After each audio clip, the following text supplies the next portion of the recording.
Tent house lighting sound system యజమానుల సంక్షేమం కోసం కాకినాడ జిల్లా tent house function material lighting and system యజమానుల సంక్షేమ సంఘం ఏర్పాటు చేయడం అభినందనీయమని రాష్ట్ర Settibalija welfare development corporation director Chappidi Venkateswara Rao పేర్కొన్నారు. కాకినాడ సినిమా రోడ్లో గల బాలాజీ గ్రాండ్ హోటల్ సమావేశ మందిరంలో కాకినాడ జిల్లా tent house function material lighting and sound system యజమానుల సంక్షేమ సంఘం నూతన కార్యవర్గ ఎన్నిక ఏకగ్రీవంగా జరిగింది. సంఘం నూతన కార్యవర్గ గౌరవ అధ్యక్షులుగా ఎక్కల ప్రసాదరావు, దొంతికొత్త కాశీ విశ్వనాథ్, ప్రెసిడెంట్గా నారాయణదాస్, సెక్రటరీగా కొప్పిశెట్టి నాగేశ్వరరావు, ట్రెజరర్గా Peri Pavan Kumar, vice president Nadikatla Lovaraju, joint సెక్రటరీగా రామరాజు, డోకిబుర్రా, జాయింట్ ట్రెజరర్గా రెడ్డి సత్యబాబు, న్యాయ సలహాదారుగా ఎన్ రోజారాణి, ఎగ్జిక్యూటివ్ మెంబర్స్గా మచర్ల వేణుబాబు, చిన్న శివిరాం, ఎడ్లపల్లి వేణునాథరావు, బద్ది సత్యబాబు, దయ్యాల రమణబాబు, దత్తుర్తి శ్రీను, చెక్క నారాయణరావులు ఏకగ్రీవంగా ఎన్నికయ్యారు. ఈ సందర్భంగా కాకినాడ జిల్లా tent house function material lighting and sound system యజమానుల సంక్షేమ సంఘం president Narayanadas, vice president Nadikatla Lovaraju మాట్లాడుతూ 3 విభాగాలను ఏకం చేసి రిజిస్టర్ బాడీని ఏర్పాటు చేసుకున్నామని తెలిపారు. ముఖ్య అతిథి డాక్టర్ చప్పిడి వెంకటేశ్వరరావు మాట్లాడుతూ సంఘం అభివృద్ధికి తన వంతు సహాయ సహకారాలు అందిస్తానన్నారు. ఈ కార్యక్రమంలో పెద్ద సంఖ్యలో అసోసియేషన్ సభ్యులు, నగర ప్రముఖులు పాల్గొన్నారు.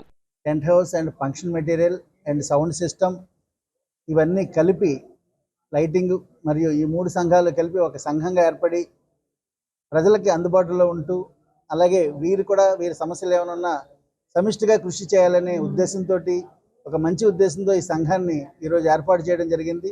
దానికి గౌరవ అధ్యక్షులుగా ఎక్కల ప్రసాద్ గారు నాగార్జున సప్లైస్, అలాగే వీరిని నారాయణ దాస్ గారిని ఇక్కడ ప్రెసిడెంట్గాను ఎన్నుకోవడం జరిగింది. అలాగే టీం అంతా కూడా ఇక్కడ ఉన్నారు. సెక్రటరీగా నాగబాబు, అలాగే ట్రెజరర్, అలాగే వివిధ మండలాల నుంచి వచ్చిన టీం చాలా ఉన్నారు. లావరాజు గారు కానివ్వండి, అలాగే ఇంకా ఉన్నారు, టీం అంతా ఉన్నారు. ఈసీ మెంబర్స్ అందరూ కూడా వీరందరూ సమిష్టిగా కృషి చేసి ఏదైతే మన టెంట్ హౌస్ ఈ లైటింగ్ ఇవన్నీ వీళ్ళకి సమస్యలు ఉన్నాయో అవన్నీ కూడా ప్రజలకి సంబంధించి మంచిగా ఆలోచనలో పెట్టుకుని అది ప్రభుత్వానికి అవసరమైతే ప్రభుత్వానికి దృష్టి కూడా తీసుకువెళ్ళి ఇవన్నీ కూడా అందరూ కలిసికట్టుగా ఐకమత్యంగా ఉంటూ అన్ని సాధించాలనే కృతనిశ్చయంతో ఉన్నారు. కాబట్టి వారందరికీ నా తరపు నుంచి నేను వారికి ఏ రకమైన సహకారం కావాల్సిన అందించగలనని తెలియజేస్తూ వీళ్ళల్లో కొంచెం పూర్వున్న వాళ్ళు ఎవరైనా ఉంటే వాళ్ళకి కూడా ప్రభుత్వం నుంచి ఏదైనా మంచి సహకారం అందించేటట్టు మన లోకల్ ఎమ్మెల్యే గారిని, కొండబాబు గారిని, అలాగే నానాజీ గారిని కూడా కలిసి వారి తరపున ఈ సమస్యలు ఏమైనా ఉంటే వాళ్ళకి తీసుకెళ్ళడానికి కూడా మేము ప్రయత్నం చేస్తామని ఈ సందర్భంగా తెలియజేస్తూ.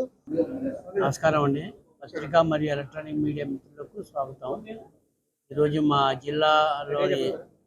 జిల్లాలోని టెంట్ హౌస్ లైటింగ్ మరియు సౌండ్ సిస్టమ్ వ్యాపారుల చరిత్రలో ఒక సువర్ణ అధ్యాయం. ఇప్పటి వరకు ఎవరికి వారు విడివిడిగా ఉన్న మేమంతా ఇకపై ఒకే కుటుంబంగా జిల్లా అసోసియేషన్గా ఏర్పడ్డామని చెప్పడానికి ఎంతో సంతోషిస్తున్నాం. మా నినాదం ఒకటే, ఒక మాట ఒక బాట. వ్యాపారుల శ్రేయస్సు, కార్మికుల సంక్షేమం మరియు కస్టమర్లకు అత్యుత్తమ సేవలు అందించడమే మా అసోసియేషన్ యొక్క ముఖ్య ఉద్దేశం. మా మధ్య ఎలాంటి తారతమ్యాలు లేకుండా ఒకరిని ఒకరు ఆదుకుంటూ వ్యాపారాన్ని గౌరవప్రదంగా ముందుకు తీసుకెళ్తాం.